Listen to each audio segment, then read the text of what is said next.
that everyone is asking, at least on the front page of the Daily Nation. It's the same question we've been trying to prosecute here and try to see if at all we could find answers, but I guess it's a wait and see. We just have to wait and see what Donald Trump's presidency will mean for Kenya. So that conversation will continue, but let's stop it there for now. Come back home and take a look at other conversations that are featuring on the dailies. Of course, most of the dailies today chose to go with the US election and the results, but the Star, whose mantra is independent, fresh and different, chose to go with the economy. So the front page of the Star reads, "Economy, why the worst is behind us." So CS Mbadi cites prudent policies and government-to-government oil plan as taking credit for this turn of events. President Ruto's economic moves pay off. I'm reading directly from the front page of the Star. Stronger shilling and lower debt. And they've gone ahead to list a number of items there that whose prices have changed. Inflation dropped from October last year to October this year. The prices of maize flour dropped. Sugar, rice. The shilling is now at 127 to the dollar from a high of 160. Bank lending rates dropped from 16.1% to 15.3%, and the debt to GDP growth to GDP now at 66% from 73% last year. Now, it's interesting that no other daily in Kenya has gone with this, and one wonders the accuracy of this expression here, because I can see the same story on the front page of the Standard, but a similar story quoting the CS for Treasury, John Mbadi, but he talks about unveiling a plan to boost economy, not talking about the economy paying off.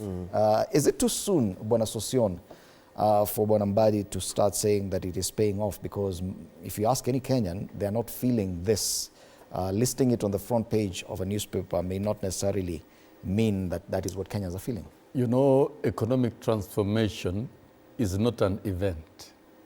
It is a process, and it's an interaction of many factors, and it's founded on the plausible policies that governments adopt. And I agree with Mbadi. The projection is right. It's going to improve because we have been able to manage a near crisis situation of the cost of living running out of hands. And right now, Kenyans have not stabilized in terms of really feeling the great impact of the changes. But then, of course, there are already very strong indicators. If inflation has dropped gradually from 2022 from 9 to 6 and now to 2, then it's a good indicator. That's one. Two, the investment by government in the agricultural sector, but particularly by subsidizing fertilizers, something that people ignore. And our farmers are hardworking. All they needed was subsidized inputs. And that is a global practice all over. You don't subsidize consumption.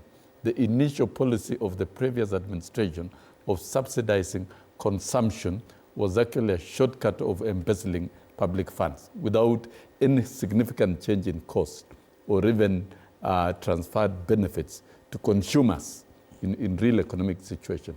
But now where we have food surpluses and convincingly clear elevated production in terms of basic food, and we can see the cost of unga has come down so drastically.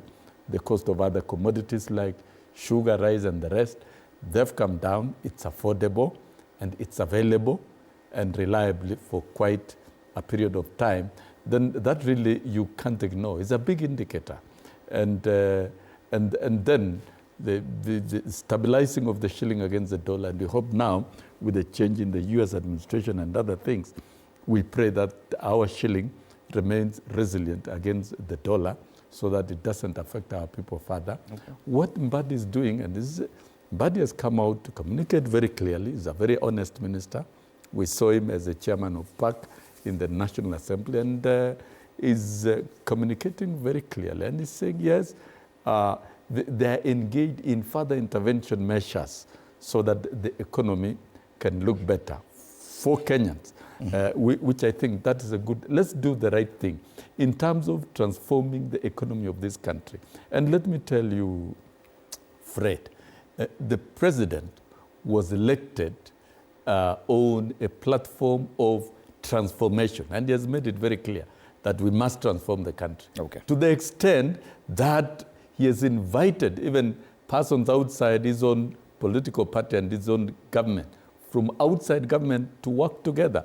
But Mbadi is from ODM and the rest, and I don't want us to go into that space. For every Kenyan, but I think the mission to transform the country, the mission to transform the country is not a political agenda. Okay. It is a national agenda for the good of everyone. Let's just assess the communication and therefore, the kind of communication. and as I've said, it's a process.